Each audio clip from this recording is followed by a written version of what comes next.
From Korea to Germany.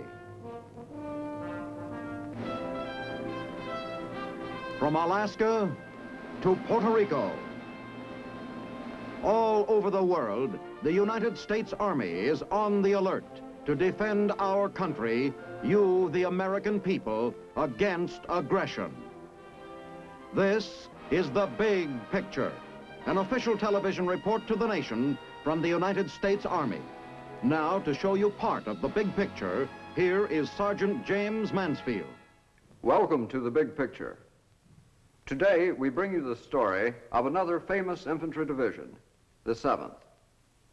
Fighting its way across the South Pacific, from Kwajalein to Leyte and finally Okinawa, it brought the war to the front door of Japan. Later in the program, Colonel Quinn will review for you some of the elements necessary to effect an infantry operation such as this. So now, for more about the program, we take you to the office of Colonel William W. Quinn. How do you do, ladies and gentlemen? On our last program, we were extremely fortunate to have with us Mr. Doug Larson of Scripps Howard and Sergeant Francis Porter of the United States Army, both noted war correspondents in Korea.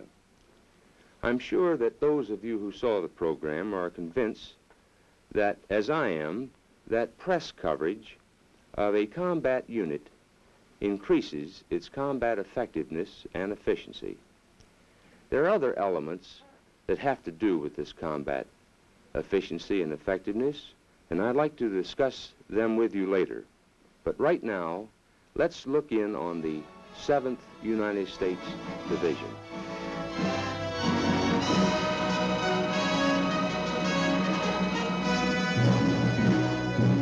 A 7 straight and a 7 down.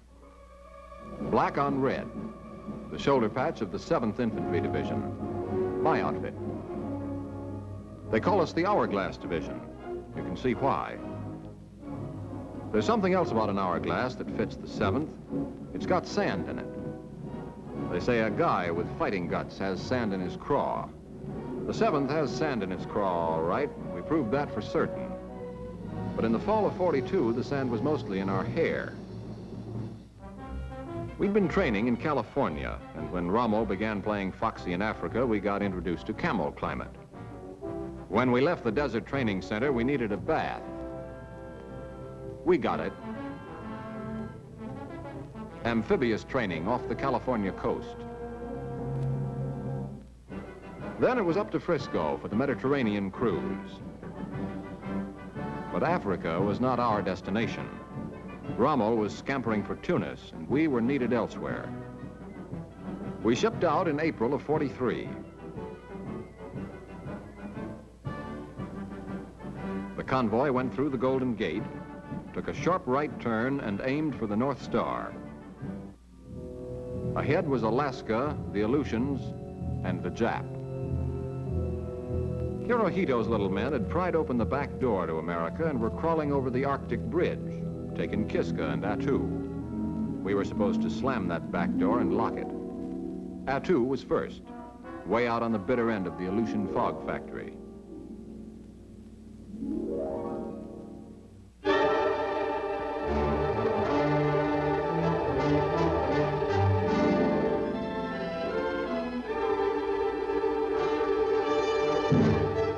Bet every man carried a one-each hollow feeling in the pit of his stomach on that trip to the beach.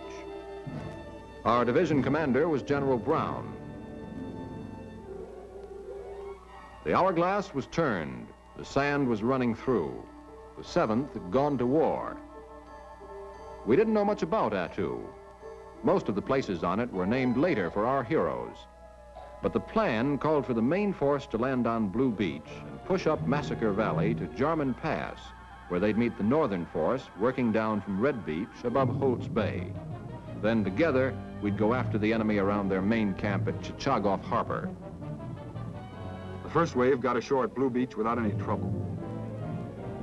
They moved up Massacre Valley. Other waves followed, lugging their equipment by hand over the snow and tundra. The northern force sneaked ashore at Red Beach, hauled their gear up a 20-foot cliff, and started around Holt's Bay. The artillery worked over the snowy hills. The fight had begun. The Japs were dug in high up on the mountains, and the elevators weren't running. The main force got the German pass the first day. A week later, it was still there. But the northern force had been fighting their way along Holt's Bay, and that put us on both sides of the pass. So the Japs took off to the east. We joined our line then and chased them over Robinson Ridge and Serrano Nose and Fish Ridge and through Levacy Pass into a tight, hard pocket around Chichagof. We began to learn about war, how it feels to get hit, and how frozen feet can be just as bad. We learned the price of victory. We learned about heroism. Private Joe Martinez for advancing alone to inspire his battalion, the Medal of Honor, posthumously. We learned about banzai charges. One night, 500 screaming Japs threw a flying wedge down Jimfish Valley. We cleaned up the mess, moved into Chichagof, and the battle was over. After 19 days and 2,300 enemy dead. This was the first American soil retaken from the Jap invader. The back door to America was closed and bolted, courtesy the 7th Division. We said goodbye to the Northern Lights then and headed south, but we didn't go home. The next stop, Hawaii. A little fun, chance to thaw out, and practice on landing craft of a different sort.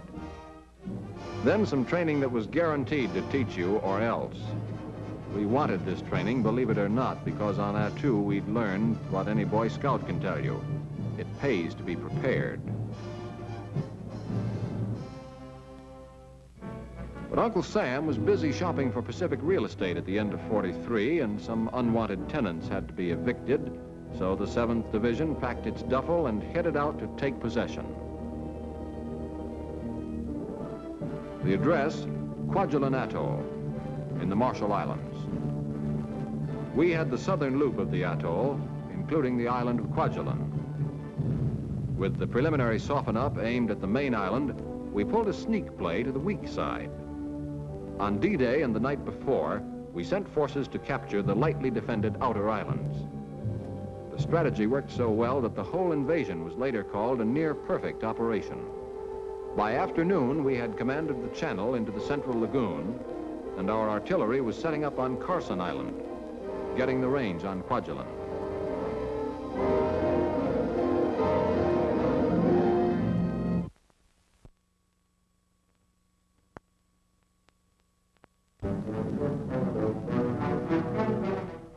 D-Day +1, February 1st of '44, we turned our attention to Kwajalein, a strip of coral shaped like a banana. The artillery could help us from Carlson. We were landing from the seaside on the southern tip. The island was divided up the middle. 2 regiments were assigned. Each regiment got half a banana and 3 days to peel it. At dawn, the Navy, the artillery, and the 7th Air Force started dumping explosives on that little island till we thought it would sink.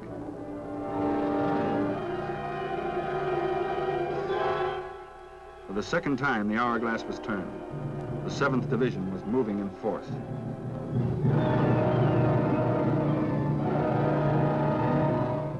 The Amtraks bumped over the coral reef and headed for shore. The Navy moved their fire then, but the artillery kept shooting till we wondered if they'd been told about the landing. That was the plan. We crossed the beach right through the smoke. The artillery shells walked down the island 3 steps ahead of us.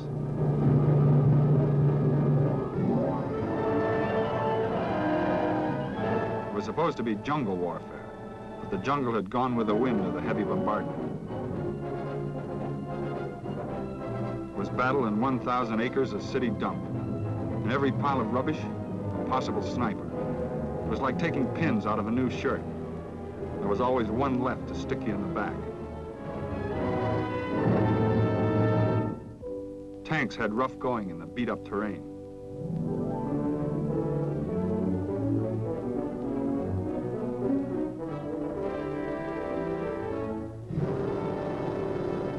We crossed the airstrip and saw why this stepping stone was needed for our road back to the Philippines. We didn't do all this without getting hurt. but our casualties were light. Prisoners were few, mostly Korean laborers and Marshall Islanders. While 2 regiments of the division were cleaning up Kwajalein, the other regiment and the recon troop were picking off the other islands in our sector. At the end, we had more than a dozen islands, and the Emperor had lost the first bit of his pre-war stock of Pacific bases. General Corlett led the 7th in this fight. Before we left, we said goodbye to some buddies. It had been a busy week. We went back to Hawaii for some more training. And a parade we didn't mind at all, for the chief. General Arnold took over the division in Hawaii. That's him standing by the car. We had 2 fights under our webbed belts, and we felt sharp. We even managed to look sharp. Maybe we were. Listen to this. Officers and men of the 7th Division, I have heard much what the 7th Division has done. We're all proud of the 7th in what it has done and what it is doing. And that's another reason why I give you all the good luck in the world. But things were moving fast in those days, and it wasn't long before we were back at sea wondering where we'd been booked for our next appearance. After a switch in plans, it turned out we were going with MacArthur on his famous return to the Philippines. We were making our entrance at Leyte. Once more, the Hourglassers were going into action on the southern flank of the invasion spearhead. This was our toughest beachhead. The Japs knew if we got a foothold in the Philippines, it was the beginning of the end for them. We knew it too.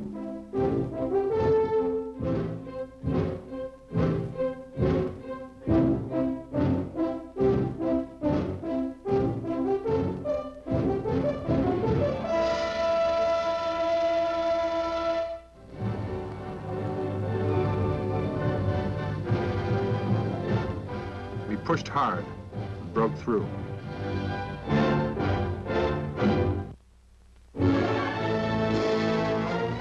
We fought west through the matted jungle.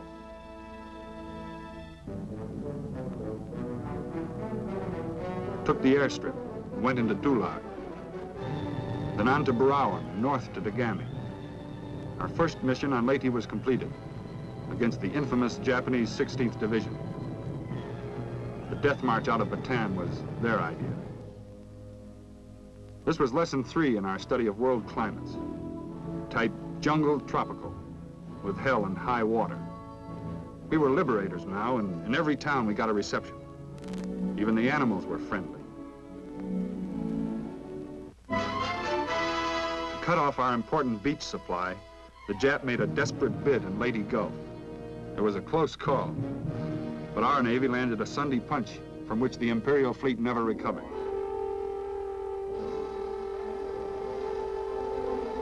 Some of our carriers were lost. Their planes flew over to Leyte and landed on the unfinished airstrips.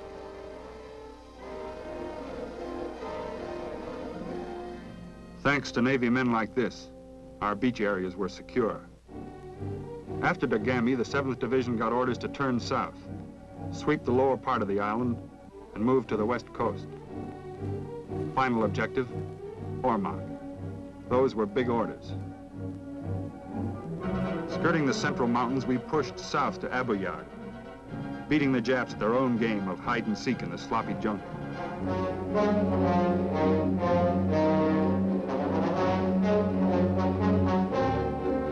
The division spread out over southern Leyte and swept westward.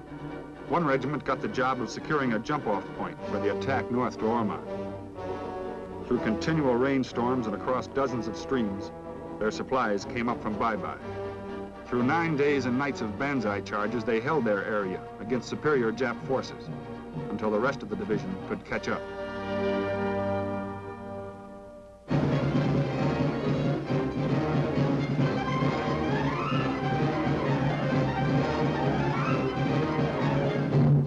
Then the whole corps converged on Ormond.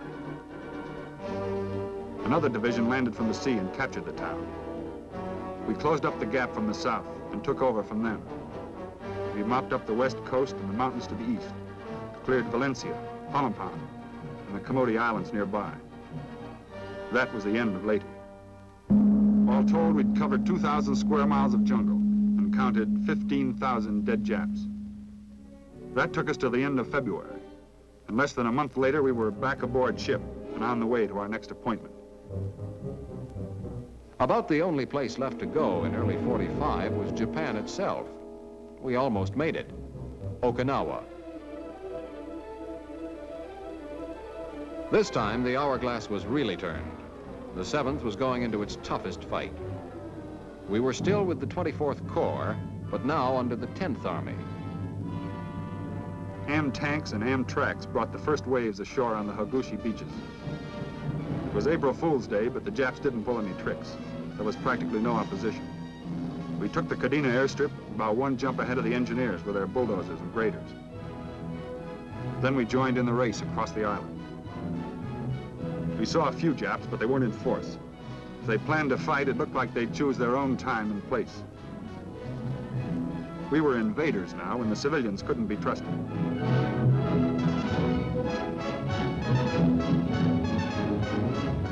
Even the ones that smiled and looked pretty. The 7th Division won the race to the east coast. In 2 days, we'd cut the island in half.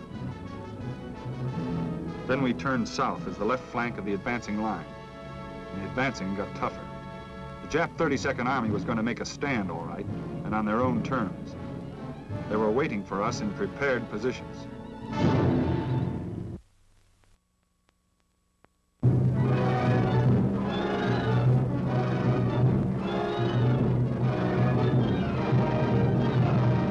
We faced more artillery, more Japs, and more rough fighting than we'd ever faced before. We battled yard by yard through the rugged hill country. Skyline Ridge, Hill 178, Rocky Crags, Hill 196.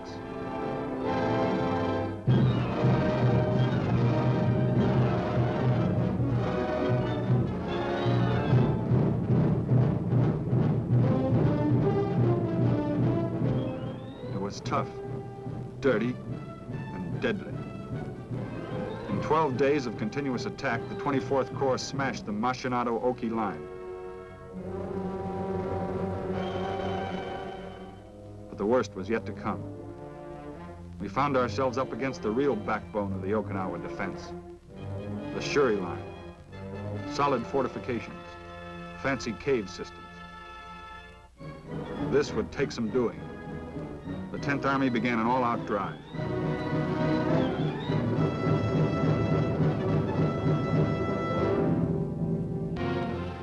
Figuring us to be a little groggy, the Japs tossed a counterattack. Full scale. Kamikazes went for the supporting fleet. Somehow the Navy handled that.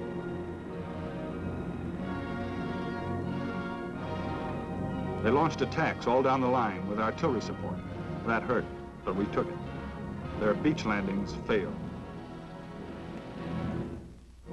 Then it was our turn. All along the front, the word was attack. Full steam ahead for the whole 10th Army.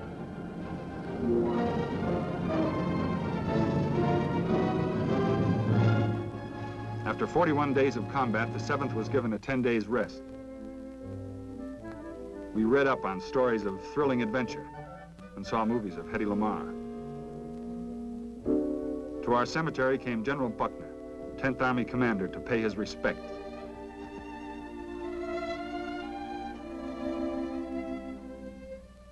Then we went back to the battle. We put all we had into that push on Shuri. The Japs were tough, but not that tough. The 7th turned the flank of the Shuri line with a vicious thrust through Yanabaru.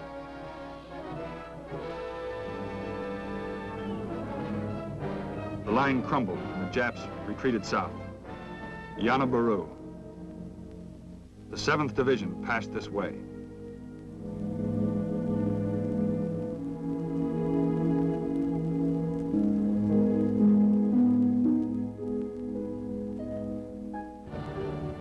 was still more to Okinawa. We took the Chennai Peninsula, in spite of rain and mud that made the going sticky, and kept the tanks to the roads.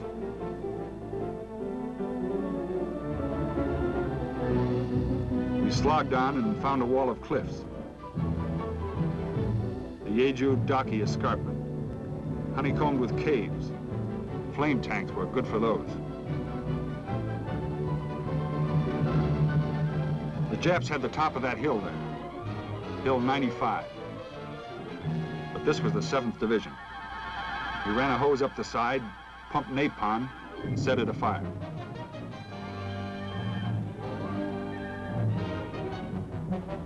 Then we went up and took the hill.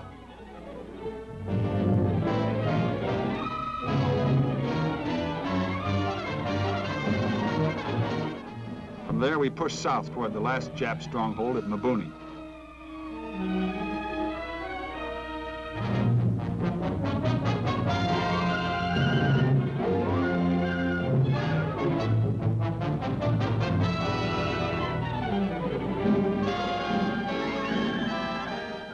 With the sea at their backs, the Nips began to surrender in droves. Some were holding the leaflets that guaranteed safe passage. They came in all types and in all sizes.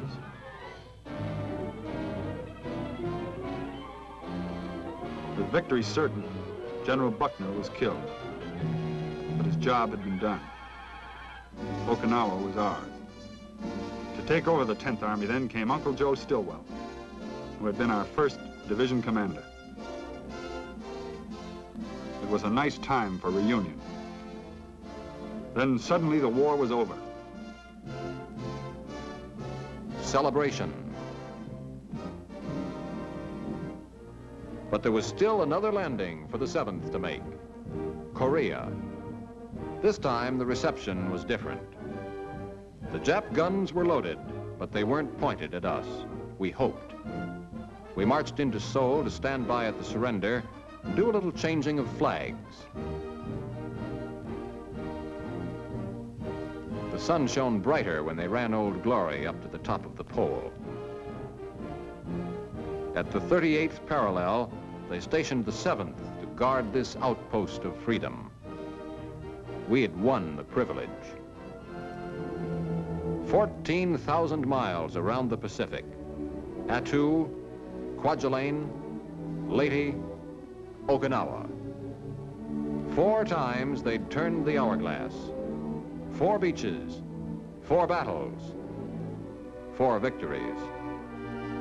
That's my outfit, the 7th Division.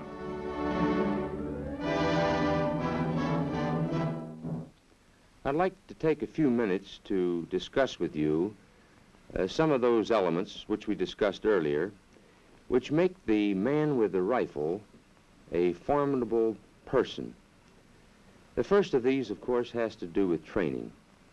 The infantryman must be well trained.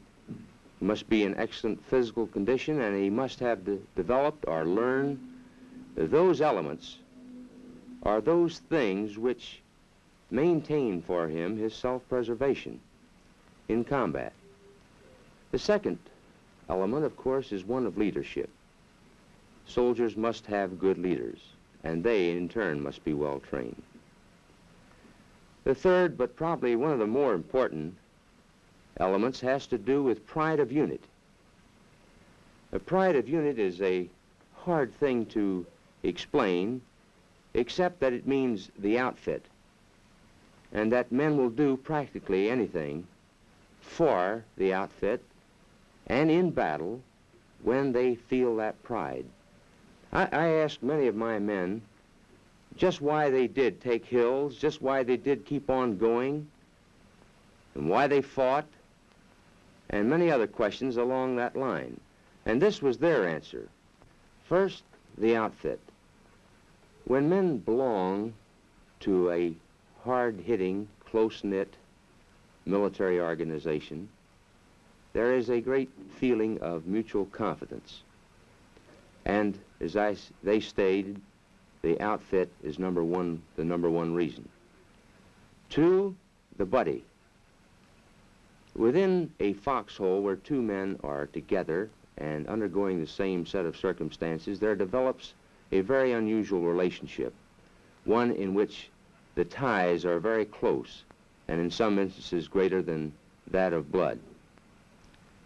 The third is anti-communism, in the sense that these men, my men, felt that, well, if we have to fight this thing, it's a lot better to fight it somewhere else than in our own backyard, and it has to be eliminated. But coming back to the pride again, it's a very difficult thing to develop pride. I think probably in my outfit, in the 17th, we accomplished it in a great measure by having every man written about. Well, that's about it for today. Ladies and gentlemen, next week winds up our Blue Badge series. I believe that our last program, however, will be very interesting in that we're going to trace for you the evolution of the rifleman from 1776 until the present day. We're also going to have for you the story of the famed Blue and Gray Division, the 29th Infantry Division. So until we meet again, ladies and gentlemen, this is Colonel Quinn speaking for the combat infantrymen who ask you to look twice at the man who wears the blue badge. It's the mark of a man. The Big Picture is a weekly television report to the nation on the activities of the Army at home and overseas. Produced by the Signal Corps Pictorial Center. Presented by the U.S. Army in cooperation with this station. You can be an important part of the big picture. You can proudly serve with the best equipped, the best trained, the best fighting team in the world today, the United States Army.